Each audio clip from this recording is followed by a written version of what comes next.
Okay, that's fine. Welcome back to On the Big Stuff with Mr. Sofa. If you're new here, my name's Paulie and I doom scroll tattoo TikTok so you don't have to. Hey, let's get straight into it, shall we? I obviously did not get tattooed in the order that The Tattoo Society Standard of the Council of Holy Doctrine. was paying for it and going through all that pain not enough. Like, that's literally earning it. You pay for it with money and then you go through the pain of getting it and you're like, now you have it, you earned it. Like, Okay, so my opinions here. It's kind of weird. He obviously goes to the gym. He puts a lot of time into how he looks. Right? He really cares about how he looks. He's at the gym all the time, working out, all this effort. Like, kudos to that. And he really cares about how he looks. But you've got your neck done and your hands done and nothing else. It's not about the fact that you didn't earn them per se, but it looks like you've got a neck beard. You're walking around with a neck beard and gloves on at all times.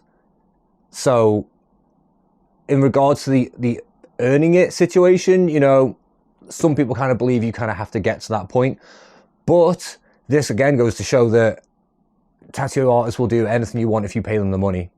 bro thinks he doesn't even know that he has to climb to the top of Mountain Tatasuvius, cross the bridge to Tatuia. Yeah, but not before answering the riddle, because then you can't cross. Then you have to ring a bell. There's a book. There's actually a fucking book you can sign your name in. At that point, you're good with tattoo culture. You're good at that point. I obviously did not get tattooed.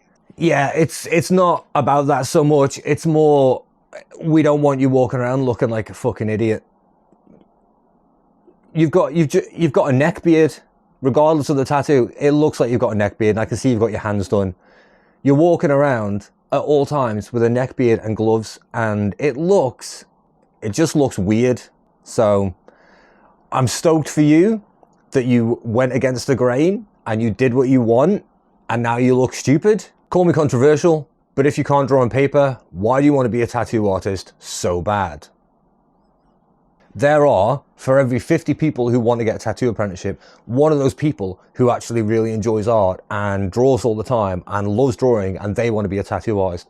That person, it makes sense. All the other people, there are so many times people have messaged me and said that they want to be a tattoo artist and am I taking apprenticeships and can I teach them?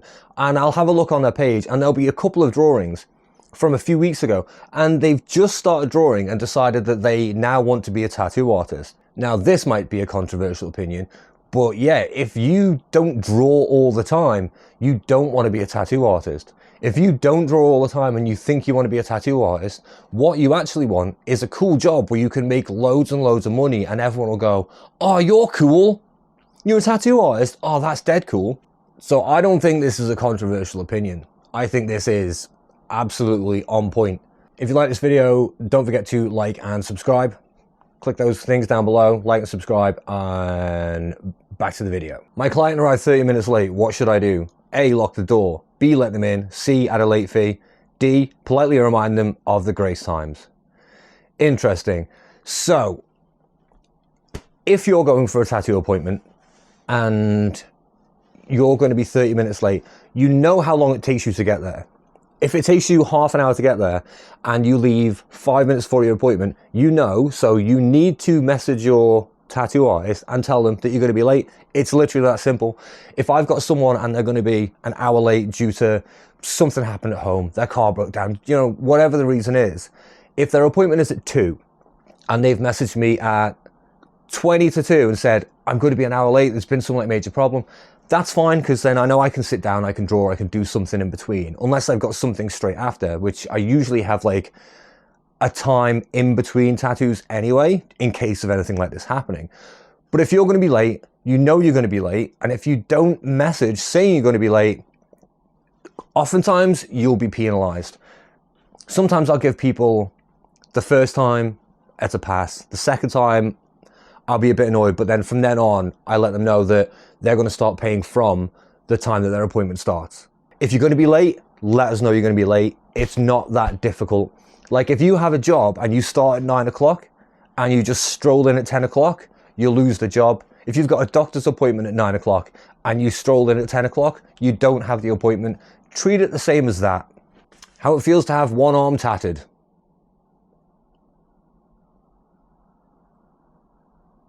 Have you heard of the Warped Tour bodysuit? It's essentially getting tattooed just the neck and the hands and nothing else, so you can wear like your cool hoodies and it looks like you're fully tattooed. Now the only problem with that is, in my opinion, it looks fucking ridiculous. If you've got your hands done and your throat done and you don't have anything else done, you might look good when you're wearing a jumper.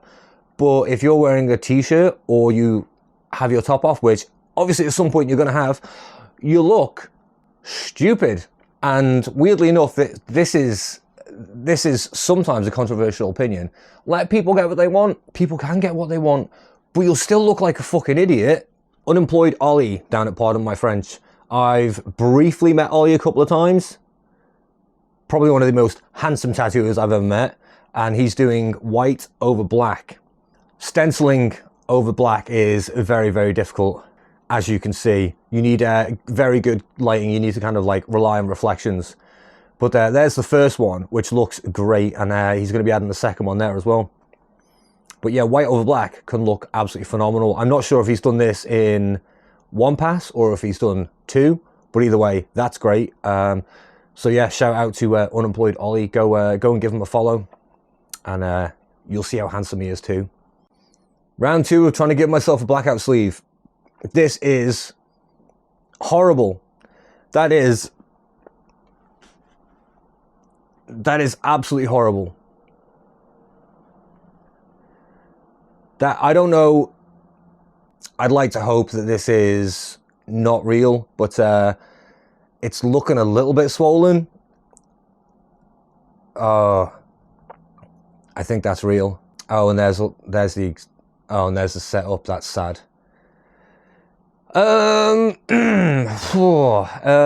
Right.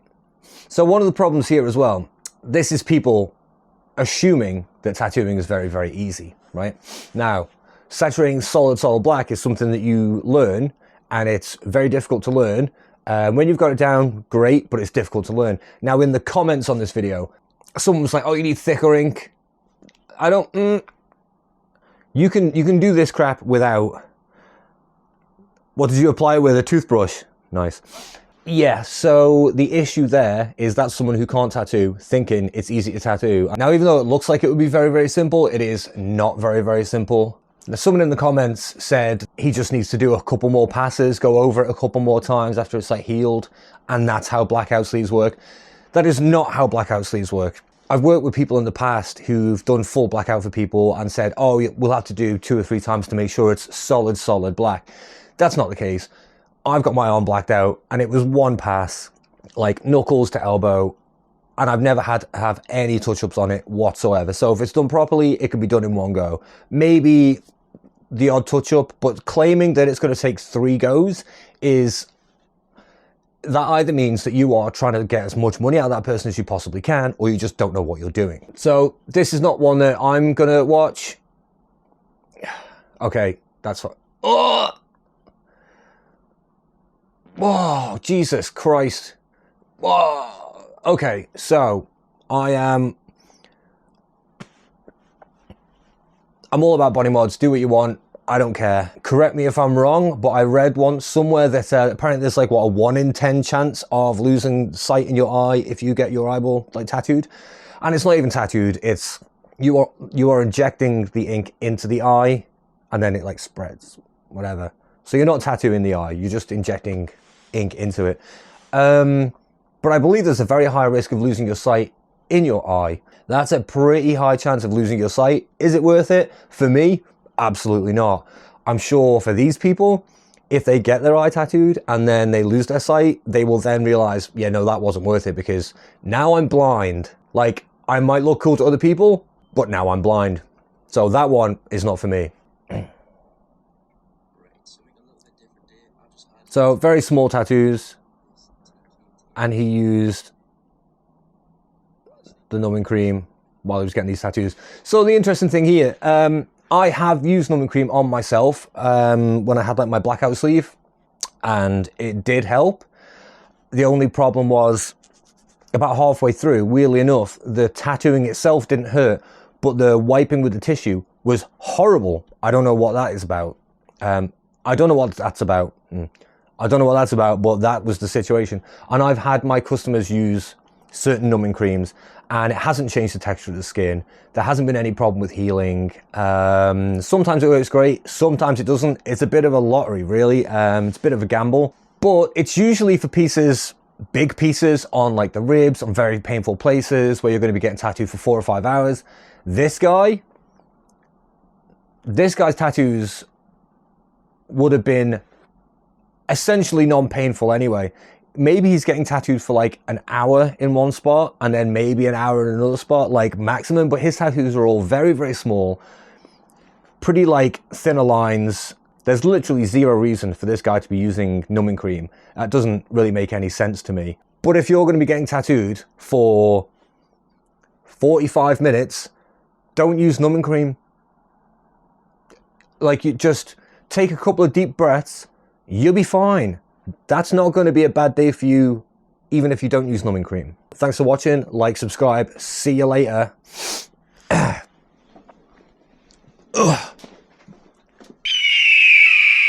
Stop recording.